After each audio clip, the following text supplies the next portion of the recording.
चेन्नई से अगवा किए गए नौसैनिक सूरज कुमार दुबे को महाराष्ट्र के पालघर के डहाणू स्थित जंगल में जिंदा जला दिया गया था।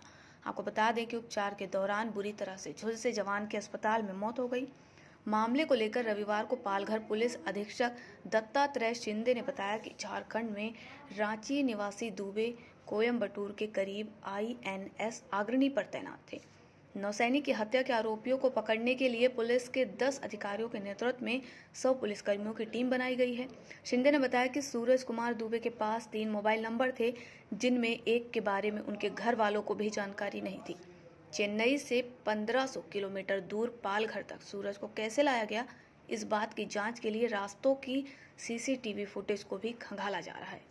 पुलिस अधीक्षक दत्तात्रेय शिंदे ने बताया कि अब तक की जांच में सामने आया है कि सूरज कुमार ने शेयर खरीदने के लिए करीब 8 लाख रुपए कर्ज ले रखा था और 5,75,000 रुपए का कर्ज सूरज ने अपने एक सहयोगी से लिया था। सूरज कुमार की जनवरी में सगाई हुई थी और उसने ससुराल से भी करीब 9 लाख रुपए लिए थे। हालांकि अभी सूरज कुमार की हत्या के पीछे का मकसद पता नहीं चल सका है। पुलिस की 10 टीम हत्यारों की तलाश में जुटी है। सूरज के पिता मिथिलेश दुबे ने कहा है, मैं अपने बेटे के लिए इंसाफ चाहता हूं। मैं मीडिया के जरिए यही संदेश देना चाहता हूं। उसने मरने से पहले बयान दिया था कि 10 लाख की फिरौती के लिए किडनैप करके 3 दिन तक बंधक बनाकर रखा गया था। उसे बाद में पालघर लाया गया और जिंदा जला दिया गया। नेवी में लीडिंग सीमन ये पोस्ट पे काम करते हैं और उनकी जो पोस्टिंग है वो INS अग्रणी कोयम्बटूर यहाँ पे है। उन्होंने जो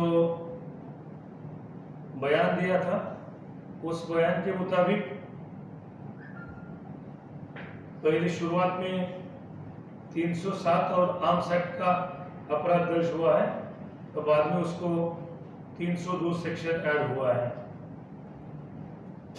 एकदम गंभीर अपराध होने के कारण इसका इन्वेस्टिगेशन वहाँ के SDPO धनाजी नलड़ कर रहे हैं और इसमें वहाँ के API जो है सर्जेराव कुंभार, उनके अलावा 10 अधिकारी और 100 जवान इस इन्वेस्टिगेशन में जुड़े हैं। अलग अलग टीम तैयार करके इसकी हम पूरी जांच कर रहे हैं। ये जो जवान थे सूरज कुमार दुबे, ये झारखंड स्टेट के पलामू जिले में स्थित रहने वाले थे।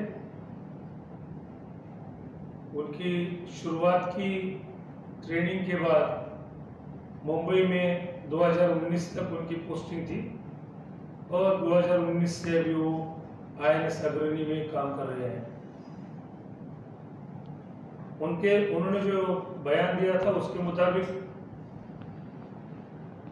30 तारीख को सुबह 8 बजे वो रांची से वापस निकले थे। 1 जनवरी से वो छुट्टी पे थे, 1 महीने की छुट्टी। तो 1 फरवरी को उन्हें वापस INS अग्रणी में ज्वाइन करना जरूरी था। उसके लिए वो 30 तारीख को निकले और 30 तारीख को निकलने के बाद 9 बजे शाम को चेन्नई एयरपोर्ट पहुंचे। चेन्नई एयरपोर्ट पहुंचने के बाद जैसे वो बाहर आ गए तो उनको 3 अननोन पर्सन्स ने गन दिखाया और गन दिखा के दबोच लिए एक गाड़ी में और उनको किडनैप किया। उसके बाद 3 दिन उनको चेन्नई में रखा और 4 तारीख को शाम को उन्हें चेन्नई से निकाला गया। उसके बाद क्या हुआ ये डिटेल उन्होंने बताया नहीं, लेकिन 5 तारीख सुबह 9 बजे के दरमियान उनको इस जंगल में लाया गया और जंगल में लाके उनके ऊपर पेट्रोल डाल के जलाया गया। ऐसा इस प्रकार का बयान उन्होंने दिया है और इस बयान के मुताबिक धारा 302 भारतीय दंड विधान और 325 इंडियन आर्म्स एक्ट, इसके तहत अपराध दर्ज करके इसकी इन्वेस्टिगेशन हम लोग कर रहे हैं। सर जिस मैं पूरा करता हूं, उसके बाद आप बोलिए। इस अपराध की इन्वेस्टिगेशन में हमने अलग अलग टीम तैयार की थी और ये अलग अलग टीम ने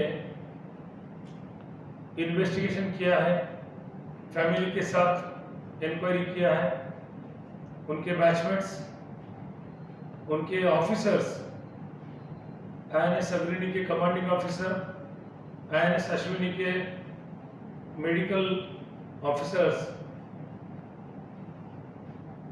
ये सब लोगों के साथ हमने इंक्वायरी की है। उसमें कुछ चीज़ें जो है वो सामने आई हैं।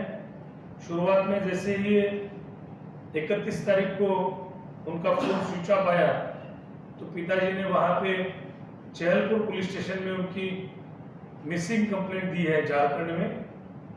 उसके अलावा पिताजी ने जब कमांडिंग ऑफिसर जो INS अग्रणी के हैं श्री अशोक राय साहब, उनको फोन करके सूचना दी, तो सूचना मिलने के बाद उन्होंने भी नेवल पुलिस के थ्रू इन्वेस्टिगेशन शुरू किया था। अभी हमने परसों से 5 तारीख से जो इन्वेस्टिगेट किया है उसमें कुछ बातें सामने आई हैं।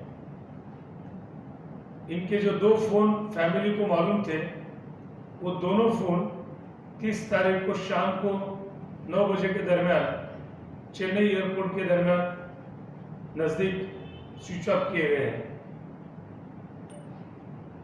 लेकिन इन्वेस्टिगेशन में ये पाया गया कि ये और एक तीसरा फोन इस्तेमाल करते थे जो उन्होंने अपने फैमिली को, दोस्तों को, किसी को बताया नहीं था। उनके खुद के नाम से उन्होंने 23 तारीख को एक नया सिम कार्ड झारखंड में लिया है और ये तीसरा जो सिम कार्ड है, फोन है, वो 1 तारीख को शाम तक चालू था।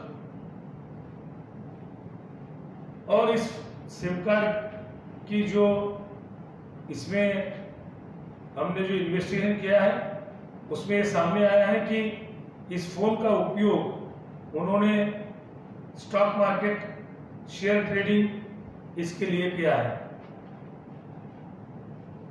इन्होंने बोला कि इनको किडनैप किया है, लेकिन 1 तारीख को इन्होंने चेन्नई के एक ATM से उनके अकाउंट से 5,000 रुपए निकाला है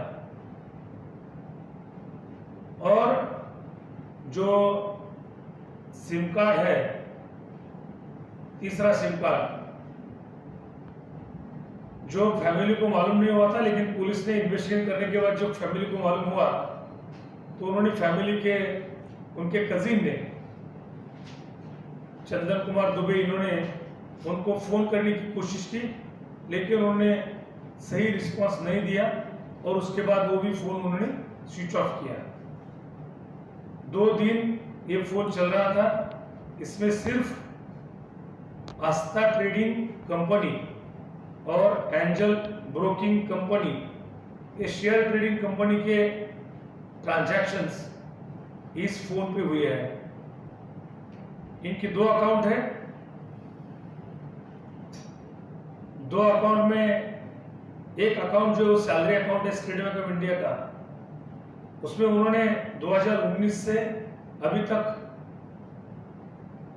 8,43,000 इतना कर्जा लिया है पर्सनल लोन करके।